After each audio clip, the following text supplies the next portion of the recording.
सतगुरु कबीर बीजक ज्ञान 34 साखी 33। हा हा हाय हाय मैं सब जग जाई, हर्ष सोग सब माही समाई। हंकार हंकार सब सबड़ सब गयऊ, हा हा मरम न काहू पयऊ। ये साखी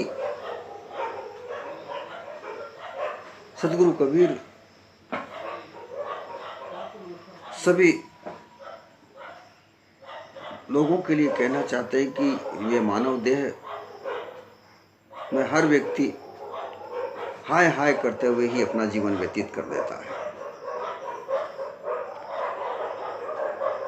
शांति पूर्वक अपना जीवन वो व्यतीत नहीं करता है।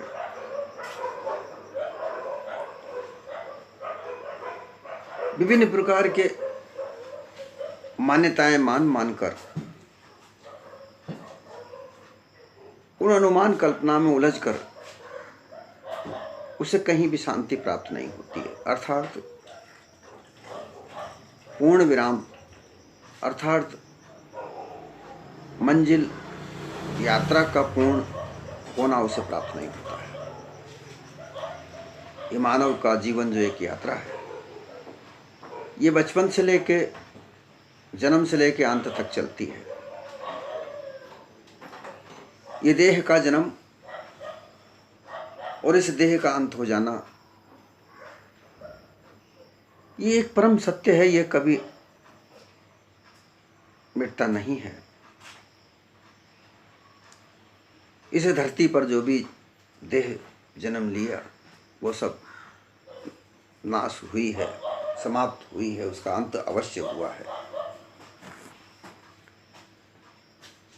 ये जन्म लेना और अंत में बिगड़ जाना, ये पदार्थों का स्वभाव है, स्वाभाविक पदार्थों का स्वाभाविक स्वरूप है।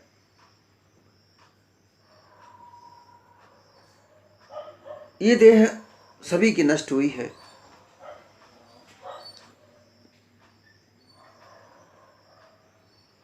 परंतु हमारे यहाँ ऐसी मान्यताएं बना रखी हैं,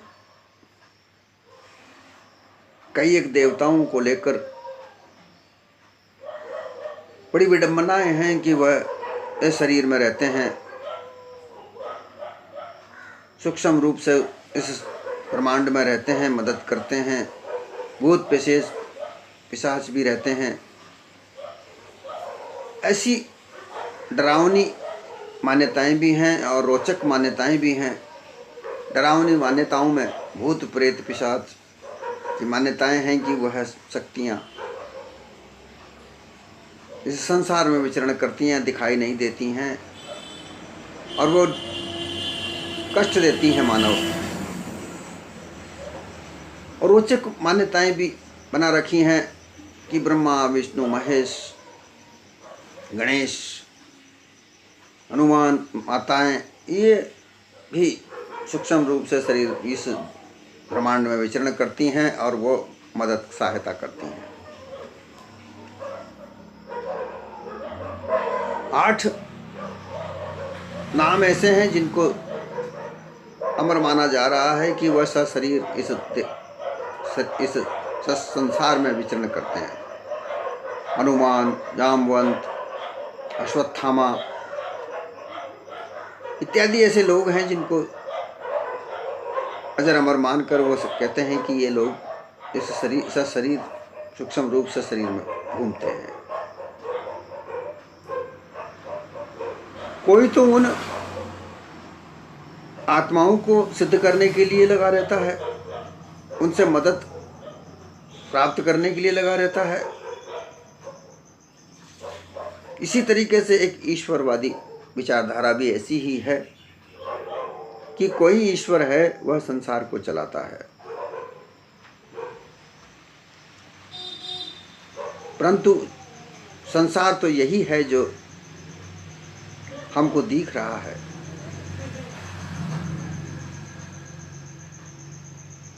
यही सत्य है और यह परिवर्तनशील संसार है। परिवर्तन होना इसका स्वाभाविक कारण है। संसार की विभिन्न प्रकार की व्यवस्थाओं को चलाने वाले नर मानव देह हैं, और ये मानव देह भी समय समय पर बदलते रहते हैं और उनके आधार पर व्यवस्थाएं बदल जाती हैं। जैसा मानव उस व्यवस्था को चलाने के लिए आता है, वह व्यवस्थाएं बदल जाती हैं, फिर वह चला जाता है, दूसरा व्यक्ति आता है, उसके आधार पर व्यवस्थाएं बनती हैं। इसी तरीके से ये संसार की व्यवस्थाएं चलती रहती हैं, बदलती रहती हैं। इन व्यवस्थाओं से किसी को कष्ट होता है, किसी को संपन्नता आती है, कोई संपन्न हो जाता है तो कोई निर्धन हो जाता है, कोई कष्ट में होता है तो कोई सुख का अंबार लगा लेता है, और इसी में हाय हाय करते करते ये मानव देह छूट जाती है। तो ये कहते हैं कि हाय हाय हाय में सब जग जाए। ये हाय हाय करता करता ही ये सारा संसार, यहाँ जन्म लेने वाले लोग अपने देह को छोड़ जाते हैं। हर्ष शोक, हर्ष का मतलब है जो वस्तु चाही, जो वस्तु को प्राप्त करने की इच्छा की गई, प्रयास किया गया, वो प्राप्त हो गई तो हर्ष हो गया। जो वस्तु प्राप्त करने की इच्छा की गई, प्रयास किया गया, नहीं मिली तो उसके लिए दुख हो गया, शोक हो गया, अर्थात दुख हो गया। ये हर्ष शोक लाभ और हानि के साथ जुड़ा हुआ है। कोई कार्य किया जिससे अच्छा लाभ हुआ तो हमें हर्ष हुआ, और अगर उस कार्य को करने से हमें हानि हुई तो हमें शोक हो गया, दुख हो गया।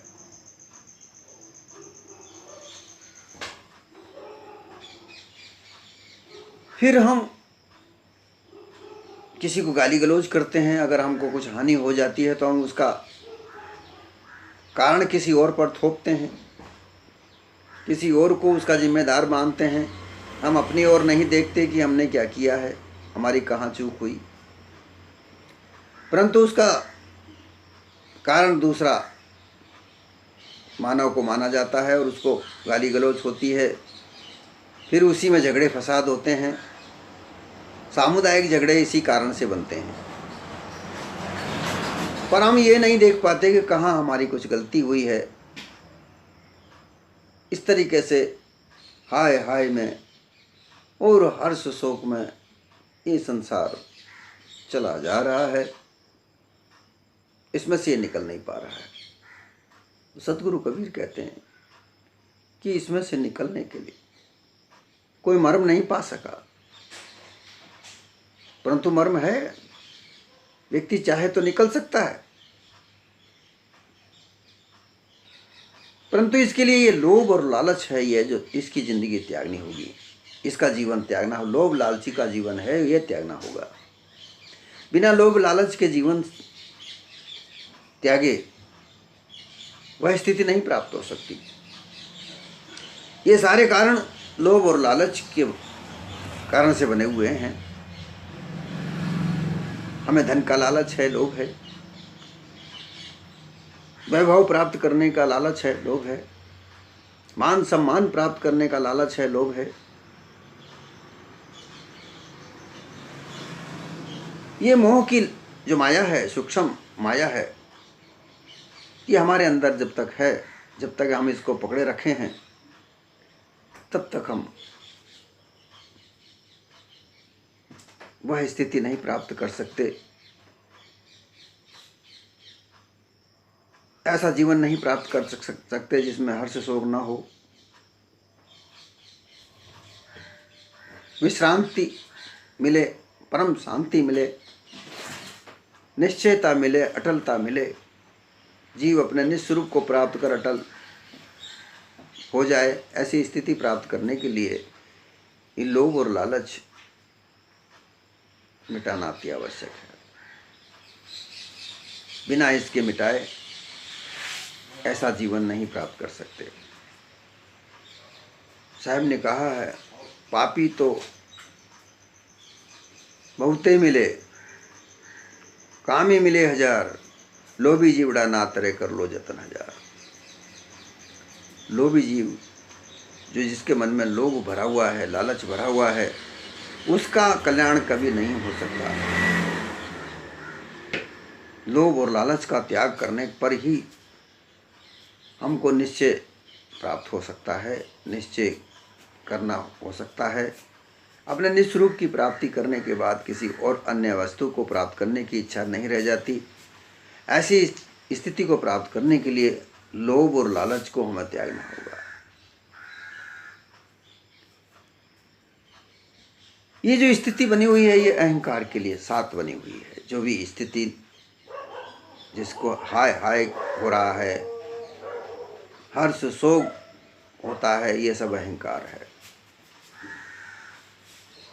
अहंकार से तेरा मेरा होता है। ये तेरा नहीं है, ये सब कुछ मेरा है। ये धन मेरा है, ये परिवार मेरा है, ये कार्य मेरा है, ये पद मेरा है, मैं इस पद को लूंगा। और ये मेरे मेरे में और मेरा ऐसा करने के लिए जो छल कपट पाखंड के आधार पर जो जीवन बनाया जाता है, अधिक से अधिक धन कमाने की इच्छा, अधिक से अधिक सुख पाने की इच्छा, अधिक से अधिक वैभव साधन पाने की इच्छा, ये हमें छल कपट पाखंड की ओर ले जाती है। ये सब अहंकार के ही साथी हैं।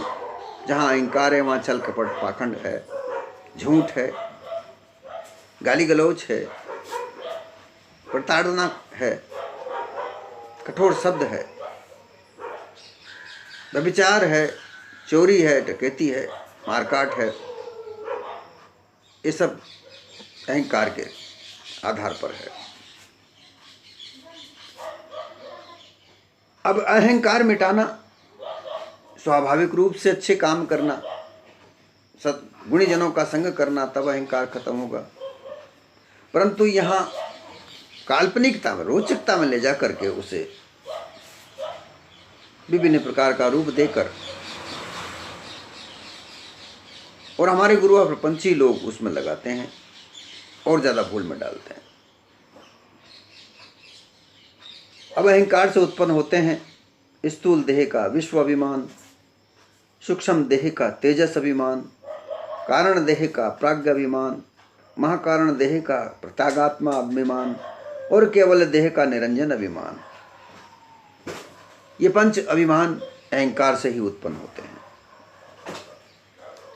और फिर इन अभिमानों के साथ में कर्म उपासना, योग, ज्ञान और विज्ञान, इन सब पंच मार्ग के साधनाओं को मैं व्यक्तियों को लगा दिया। ये सब अभिमान हैं जो अहंकार से उपजे हैं। स्थूल देह में कर्म कांड में उलझा दिया। जो शारीरिक रूप से किए जाते हैं वो कार्य कर्मकांड, तीर्थ व्रत में जाकर स्नान करो, दान करो, व्रत करो, होम यज्ञ करो। फिर जब मन में विचार आता है तो वह सूक्ष्म देह का विश्व अभिमान, सूक्ष्म देह का तेजस अभिमान, विश्व अभिमान, स्थूल देह का, सूक्ष्म देह का तेजस अभिमान। इस तेजस अभिमान में उपासना है। इस उपासना मार्ग में विभिन्न प्रकार के देवी देवताओं को अपना इष्ट मानकर उसके लिए अनुष्ठान करना, विभिन्न प्रकार की पूजा करना, बलि भोग चढ़ाना, ये विभिन्न प्रकार के उसमें कर्म, उपासना पूजा बताई, ध्यान बताई। फिर कारण देह का प्राज्ञ अभिमान, इसमें ध्यान बताया है, समाधि बताई है। यहाँ योग है। फिर महाकारण देह का प्रत्यगात्मा अभिमान, यहाँ ज्ञान कांड है, जहाँ पर ज्ञान के आधार पर समाधि लगती है, विचार की समाधि लगती है, और केवल देह का निरंजनार, जहाँ पर समाधि भी नहीं, जहाँ अपने आप को भुलाना, ब्रह्म स्वरूप परमात्मा स्वरूप बन जाना, उसमें मिल जाना, उसमें अपने आप को भूल जाना, ये अभिमान के मार्ग हैं। ये सत्य मार्ग नहीं है, परंतु इनमें रोचकता डालकर, विभिन्न प्रकार के तरीकों को डालकर, उपायों को डालकर लोगों को भ्रमित किया, और वो इससे निकल नहीं पा रहे हैं। योगी योग का अभिमान करता है, ज्ञानी ज्ञान का अभिमान करता है, उपासक उपासना का अभिमान करता है कि मैं फलां देवता मेरे इष्ट हैं, और कर्मकांडी दान पुण्य का अभिमान करता है, परंतु वह निश्चित रूप से अपने अहंकार से नहीं बाहर निकल सकता, और अहंकार से बाहर नहीं निकलता तो हर्ष शोक समाप्त नहीं होता, हाय हाय समाप्त नहीं होती।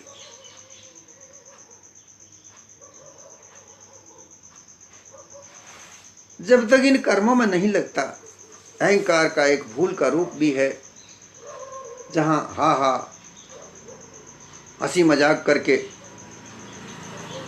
लोगों का एक झुंड बनता है, जो हंसी मजाक करते हैं, हंसी उड़ाते हैं, किसी की हंसी उड़ाते हैं, किसी और आनंद लेने के लिए विभिन्न प्रकार के खेल करते हैं।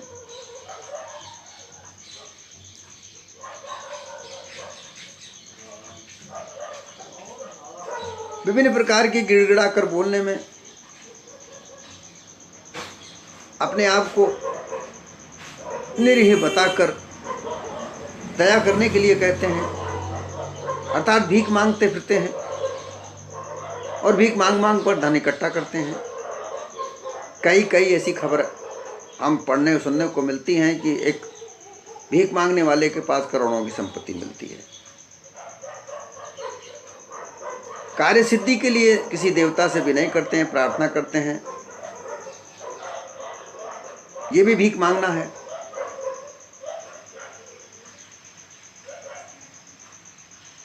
परंतु जब नहीं प्राप्त होती है तो उसी देवता को गालियां देते हैं, मूर्तियां फेंकते हैं, तोड़ते हैं।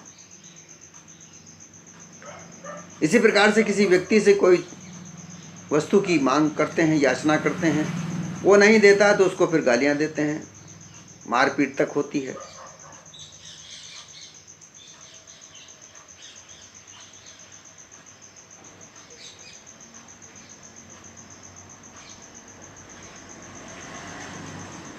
मेरा बड़ा भाग्य है, ऐसा कहकर अगर कोई काम हो जाता है तो सोच ले मेरा सौभाग्य, और नहीं होता तो मैं अभागी हूँ, ऐसा भी मान लेते हैं, और शोक संताप में पीड़ित हो जाते हैं। उपासना मार्ग में कार्य सिद्ध न होने पर भक्त लोग, योग मार्ग की साधना का कार्य सिद्ध न होने पर योगी लोग, ज्ञान मार्ग को साधना का कार्य सिद्ध न होने पर ज्ञानी लोग, और विज्ञान मार्ग को साधना कार्य सिद्ध न होने पर ब्रह्मज्ञानी लोग हाय हाय करते हैं। शोक संताप से हाहाकार करते हुए उसी की चिंता शोक में दुख भोगते हैं। परंतु ये वो नहीं सोचते कि इसमें हमारी गलती कहाँ, चूक कहाँ रह गई है, क्योंकि वो लोभ और लालच को लेकर वो क्रियाएं कर रहे थे। कर्मकांडी इसलिए कर रहा था कि हमको धन सुख वैभव प्राप्त होगा, इसलिए वो कर रहे थे। योगी इसलिए कर रहे थे कि हम सिद्ध पुरुष बनेंगे और इस संसार में हमारा मान होगा, सम्मान होगा। ज्ञानी भी इसीलिए कर रहे थे कि हम बहुत बड़े ब्रह्मज्ञानी कहलाएंगे। विज्ञानी भी इसीलिए मान सम्मान के लिए, वहाँ कहीं ना कहीं कुछ ना कुछ कोई लालच और लोभ होता है। और जब वो लव लालची लोगों को वो सिद्धियां प्राप्त नहीं होती हैं तो फिर वही हाय हाय, वही उनको कष्ट होता है। और सब इसी तरीके से हाय हाय करते करते इस संसार के लोग ये देह छूटने पर चले जाते हैं। लोग व्याकुल होते हैं, हर्ष शोक में पड़े रहते हैं। ये विभिन्न प्रकार की मान्यताओं का असर है, ये विभिन्न प्रकार की मान्यताओं का कारण है कि जिस मान्यताओं से कुछ प्राप्त हो ही नहीं सकता, उन मान्यताओं में उलझकर मानव देह को समाप्त कर देना।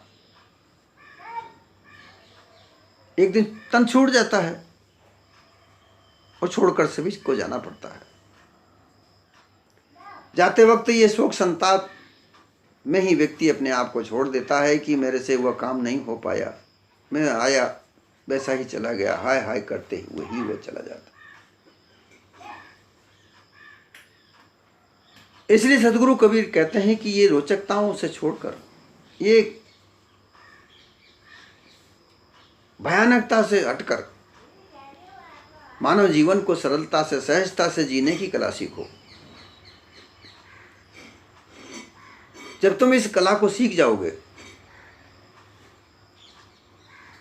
जब तुम्हें यह कला पूरी तरीके से आ जाएगी,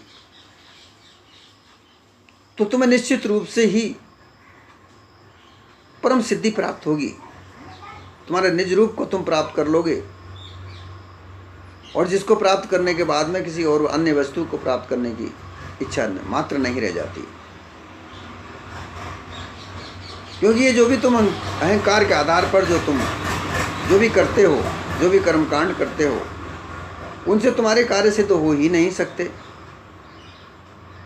कर्म, उपासना, योग, ज्ञान, इनमें कहीं ना कहीं तुम्हारे लालच बंधा हुआ रहता है। मोह की माया तुम्हारे साथ बंधी रहती है। ये सब माया स्वरूप है।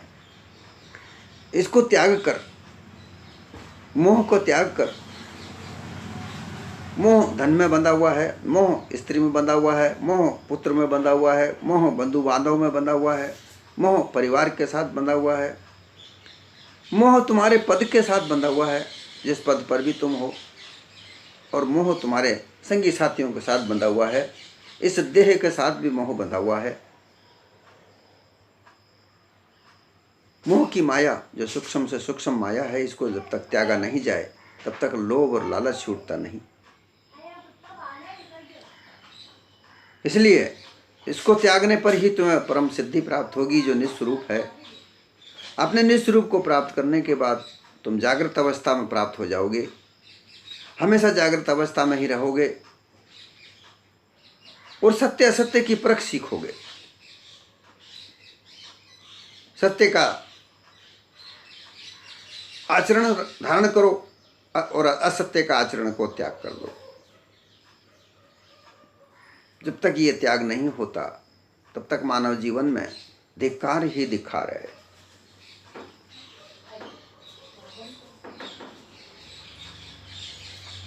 ये भास जो पंच विमानों का जो भास है, वो उसका अध्यास जीव को दृढ़ होता है।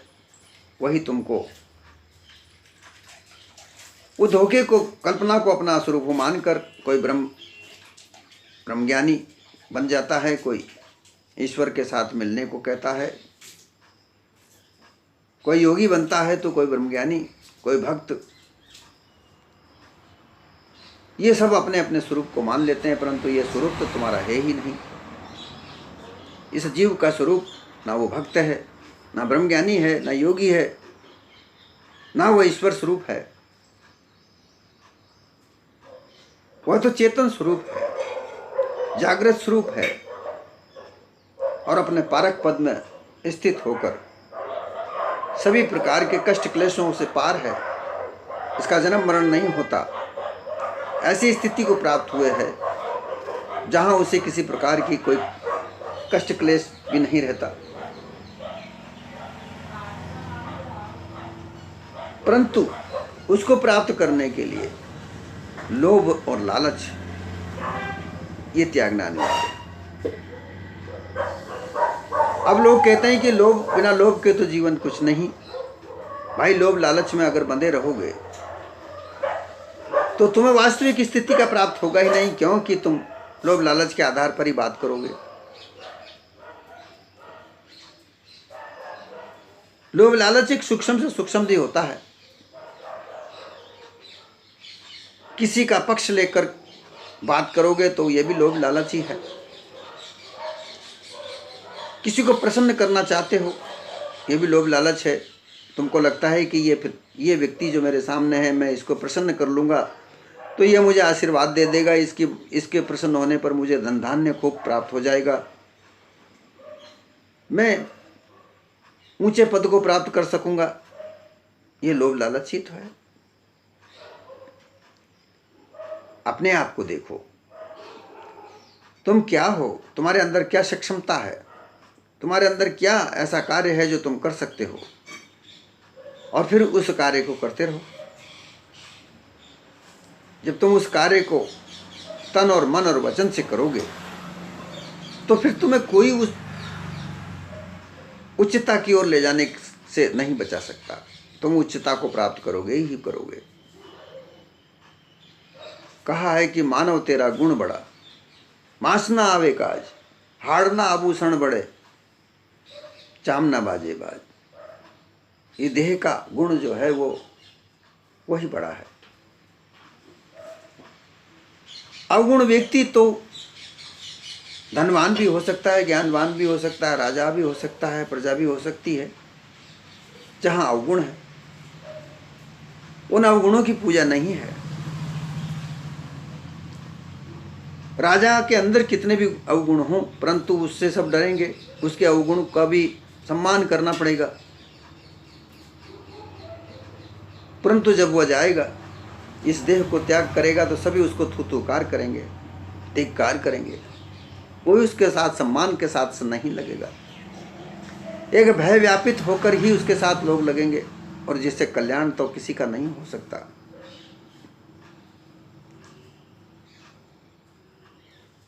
इसलिए कहीं ना कहीं हम पक्षपात करते हैं। यह पक्षपात भी लोभ लालच में ही आता है, मोह में भी आता है। सत्य बात यह, अगर कोई दुश्मन हमारा विपक्ष भी कहे तो उसे मान लेने में कोई हानि नहीं है। हमेशा सत्य का ही साथ देना चाहिए। पक्षपात करने के लिए कोई गुंजाइश हमारे मन में नहीं होनी चाहिए। सूक्ष्म अति सूक्ष्म जो मोह है वो पक्ष लेना है। थोड़ी सी देर के लिए हम किसी का पक्ष करके उसकी असत्य बात का समर्थन कर देते हैं,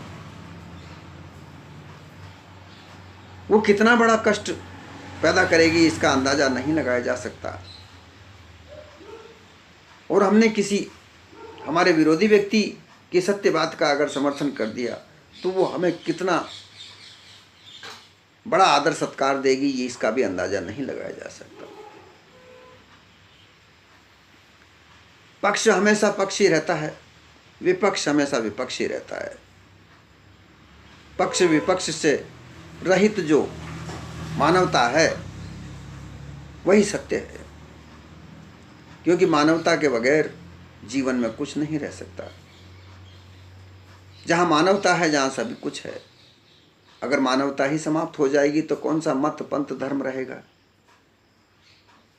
किसके लिए जियोगे?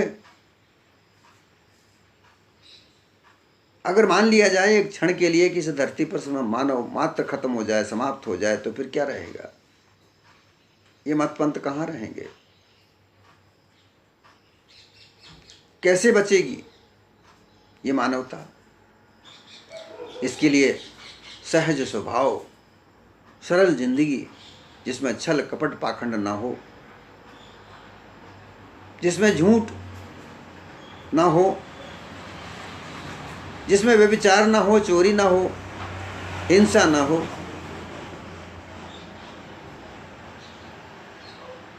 ऐसे विचारों से बना हुआ जीवन और जागृत हो, जो सत्य असत्य की परख करने वाला हो, उसे परख कर उसे जांच कर असत्य का त्याग करने की क्षमता वाला हो, ऐसा मानव जीवन ही सत्य यथार्थ है।